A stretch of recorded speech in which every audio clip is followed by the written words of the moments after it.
தமிழ்நாட்டினுடைய கடன் 10,64,000 கோடி இருப்பது விஜய் அவர்களுக்கு, தமிழ்நாட்டின் முதலமைச்சருக்கு இன்றைக்கு தெரியாது. ஏற்கனவே தேர்தல் பரப்புரை மேடைகளில் 10 லட்சம் கோடி கடன் இருக்கு அப்படிங்கிறத விஜய் அவர்களும் பலமுறை சொல்லியிருக்காரு. எடப்பாடி பழனிசாமி அவர்களும் சுட்டி காட்டியிருக்காரு.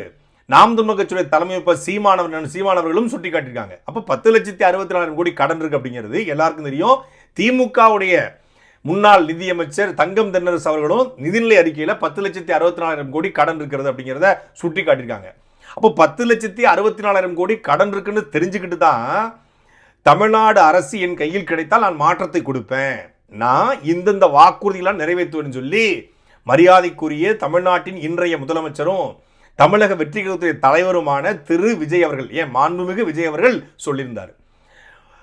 அப்போ தாலிக்கு தங்கம் தருவேன், 2,500 ரூபாய் பணம் தருவேன், சூப்பர் 6 அன்னபூர்ணி சூப்பர் 6 6 சிலிண்டர் தருவேன், அதே போல இடைநிற்றலுக்கு 15,000 ரூபாய் பணம் தருவேன், மாதம் 4,000 ரூபாய் இளைஞர்களுக்கான, வேலை இல்லாத பட்டதாரிகளுக்கான இளைஞர்களுக்கான ஊக்கத்தொகையாக தருவேன் அப்படின்னு கொடுத்த இந்த வாக்குறுதிகள் இருக்கு இல்லையா, இதெல்லாம் நான் ஆட்சிக்கு வந்த உடனே செய்வேன்னு சொல்லி அவரே தேர்தல் பரப்புரை மேடைகளை சொன்னார்.